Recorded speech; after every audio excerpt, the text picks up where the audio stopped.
Hello दोस्त, नमस्ते, प्रणाम। मैं आपकी मंजू और स्वागत करती हूँ निधि मिश्रा ऑफिशियल चैनल में। निधि मिश्रा ऑफिशियल चैनल में आप सबका स्वागत है। आप सबके बीच में एक प्यारा सा नाच के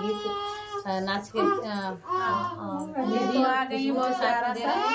आप सबको कैसा लगता है कमेंट करके जरूर बताइएगा। किसको लेना है और ये जीजा साली का गीत है, जीजा साली गीत है। आप सबको अगर अच्छा लगे तो कमेंट करके जरूर बताइएगा।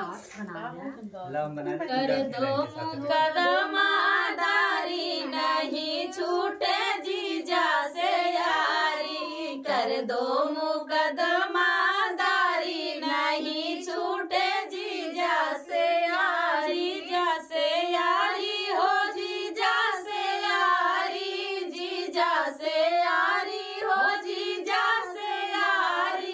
कर दो मुकदमा जारी, नहीं छूटे जीजा से यारी। कर दो मुकदमा जारी, नहीं छूटे जीजा से यारी। बागों में घूमे, बागीचा में घूमे, बागों में घूमे, बागीचा में घूमे।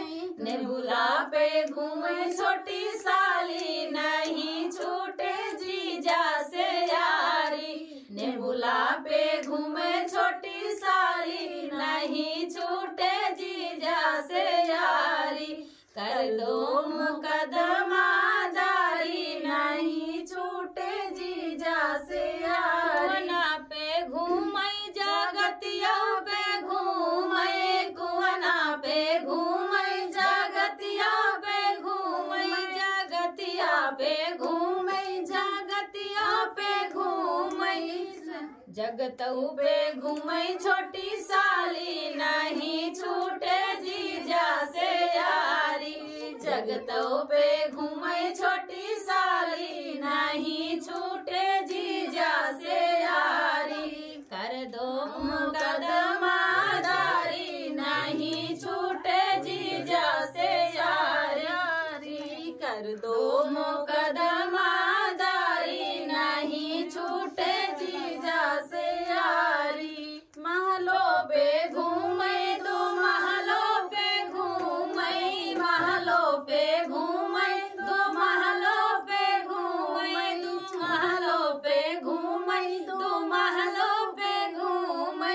खिड़कियों पे घूमे छोटी साली, नहीं छूटे जीजा से यारी। खिड़कियों पे घूमे छोटी साली, नहीं छूटे जीजा से यारी। कर दो मुकदमादारी, नहीं छूटे जीजा। अब काटो तो काट मारेंगे हम।